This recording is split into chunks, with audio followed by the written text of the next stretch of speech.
So how much do you really need to spend for a pro-quality instrument these days? Well, today I'm taking a look at the Fender Player II Series Strat and asking the question, could this medium-priced guitar be all the Strat you need? Stay with me.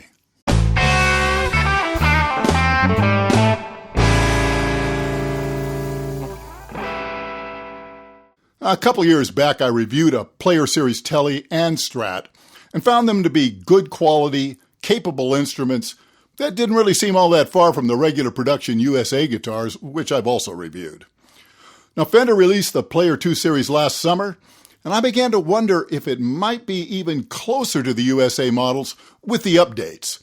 Now, for those of you who haven't looked very closely, I'll briefly go over the changes. Of course, the basic specs and measurements haven't changed. The modern C-shaped neck with the usual 25.5-inch scale length and 9.5-inch radius, and the 1.65-inch nut width. Now, this has all been carried over to this newer model, as has the alder body and medium jumbo frets. But what of the updates? Well, some might seem subtle, and a few more significant. Now, among the more subtle changes, the fingerboard edges have been rolled a little more than they were on the original Player Series, and I'd say it's an improvement. It probably seems like a modest one, but it does make it feel more like a vintage neck. A bigger deal for me is the return to the rosewood fingerboard. Now, of course, if you're looking at a maple board version, well, who cares, right? But from what I've seen, they're using pretty nice rosewood on these. Well, the tuners are updated, and they're now what Fender is calling classic gear tuners, which seems to be just a renaming of the vintage safety post Kluson style found on Fender since day one. Now, while I'm not convinced they provide the more reliable tuning Fender claims in their ad copy, this style does happen to be my personal favorite non-locking tuners for Fender-style guitars. Maybe because I've been using them since I was 12.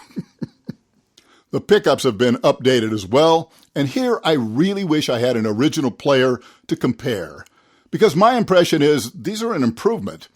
Now, there are several characteristics I look for in a good Strat pickup. I want the top end to have bite without being too brittle or piercing, and a low end that's round and piano-like without being boomy or muddy. Now, these are no-brainers, but they should also have a certain texture.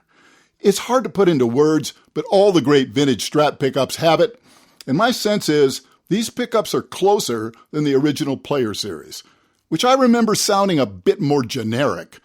Now, maybe at some point I'll have to revisit those and see if my memory is correct.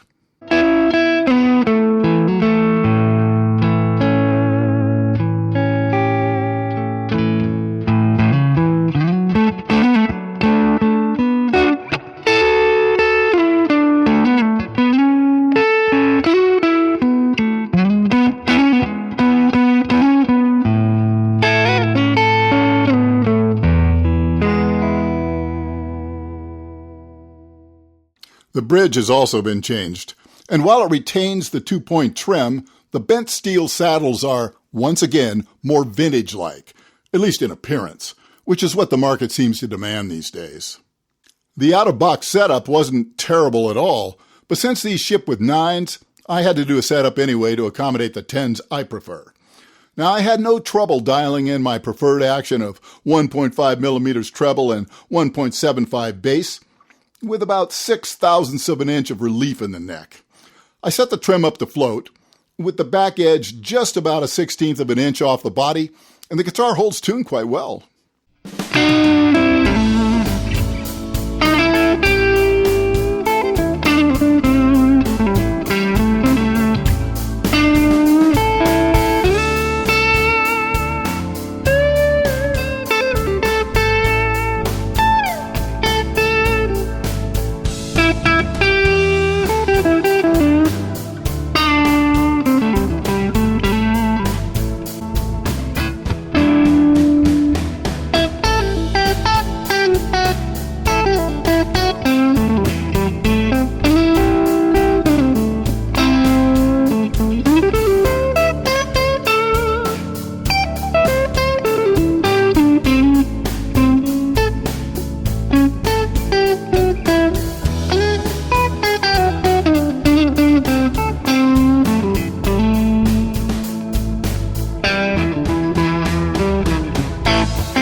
So after spending some quality time with this one, as well as the Vintera 260s model I reviewed last year, I have to say, Fender's Ensenada factory is doing a lot of things right these days.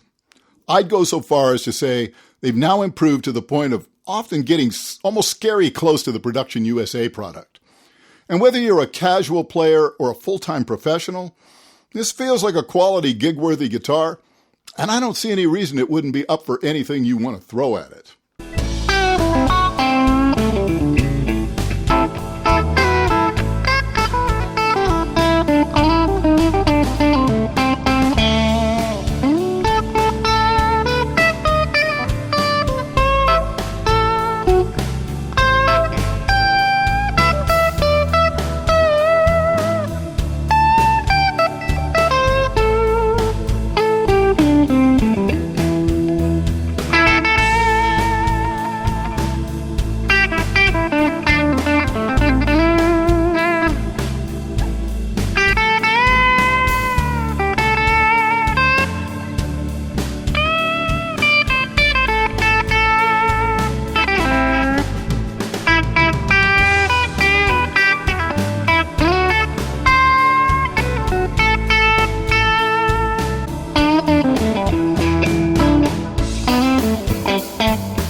Now me, I'd probably throw in a set of my favorite pickups, but the stock pickups are plenty good enough for live work.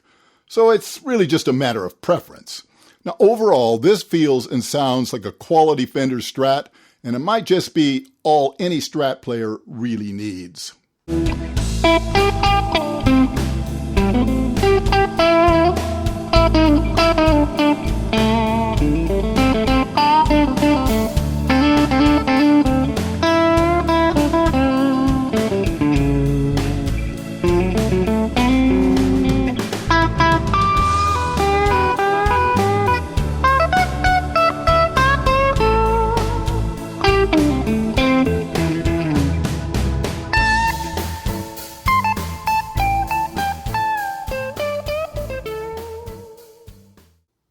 Thanks so much for joining me today. Now, you know the drill. Like and subscribe. It'll help me continue to provide content. Now, as many of you already know, I'd been pulled away from the channel recently due to my wife's health crisis, but I'm doing everything I can to stay on track. So if you're enjoying the channel, I really appreciate you subscribing. Also, please consider further supporting my efforts by heading over to my Patreon page and becoming a member. And with that, it's goodbye for now, and I will see you again very soon.